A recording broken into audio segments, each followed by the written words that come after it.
ఈ మధ్యలో ఒకటి మర్చిపోయారు మీరు. జీహెచ్ఎంసీలో టౌన్ ప్లానరు, చీఫ్ ప్లానరు ఇది ఒక పోస్ట్ ఉంది. దానికి ఒక ఇందాక నుంచి మనం మాట్లాడుతున్న ఒక వ్యక్తి ఉన్నారు. ఆయన పేరు అసలు మీరు మీ ఈ ఆర్డర్లో ఎక్కడ చెప్పలే. ఆయన ఏం తీసుకోరా?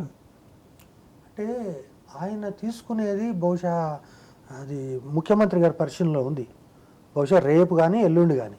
అంటే ఇప్పుడు ముఖ్యమంత్రి గారు నిన్న ఏది మన ఈ ధరణిలో ఉన్న లోపాల మీద ఒక చిట్టా బయటకు వచ్చింది. ఆ చిట్టాలో ఫస్ట్ లిస్ట్ అన్నారు, సెకండ్ లిస్టు. నిజంగా కూడా ఇప్పుడు నేను చాలా స్పష్టంగా చెప్తున్నా మీకు, ఈ 10,000 కోట్ల నుంచి 1,00,000 కోట్ల క్లబ్లో ఉన్న ఉద్యోగులు కొంతమంది ఉన్నారు. ఇప్పుడు వాళ్ళని పేర్లు చెప్పి అనవసరంగా వాళ్ళని అలర్ట్ చేసి ముఖ్యమంత్రికి మనం ఎందుకు పని కలిపాం? ఆయన లిస్టులో ఉంది ఆల్రెడీ.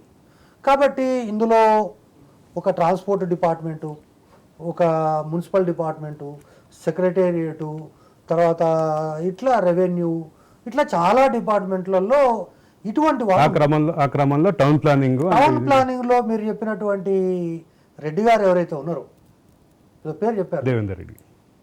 ఈ దేవేందర్ రెడ్డి గారు మున్సిపల్ మంత్రికి తక్కువ, అంటే మున్సిపల్ ప్రధానంగా ఇక్కడ విమర్శలు కూడా నేను ఒక విషయం ఆయన సుదీర్ఘకాలం పనిచేయటం దగ్గర నుంచి మొదలయ్యి ఆస్తుల వరకు ప్రతి అంశంలోనూ నేను ఒక విషయం చెప్తానండి.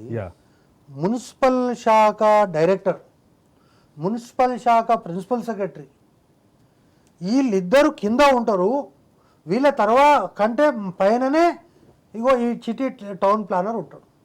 ఎందుకంటే వీళ్ళు మంత్రిని రోజుకు ఒకసారి కలవాలి, కానీ మంత్రితోటి రోజు కలిసేటటువంటి సంబంధ బాంధవ్యాలు విషయాలన్నీ ఈ చక్కబెట్టేటటువంటిదే ఈ యొక్క రెడ్డి గారు.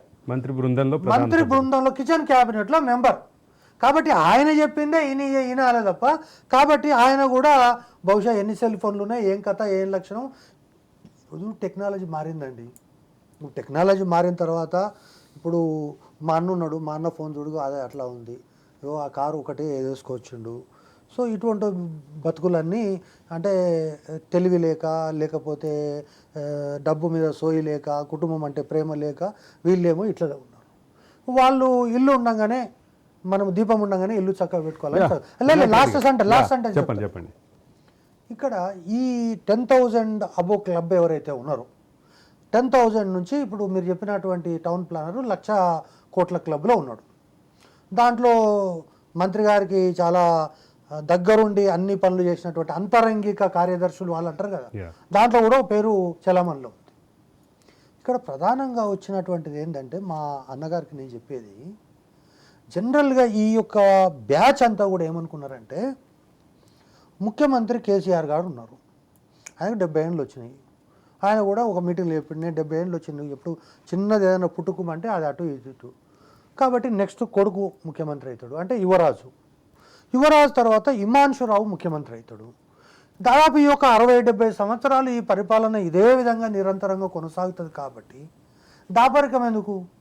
ఇప్పుడు ఈ ఫోన్లు తీసుకుపోయి ఇంకో దగ్గర పెట్టుడు ఎందుకు? ఈ బినామీ యాక్టివిటీ ఎందుకు? తర్వాత ఈ సెల్ ఫోన్ తీసుకుపోయి ఇంకోనికి ఇచ్చుడు ఎందుకు?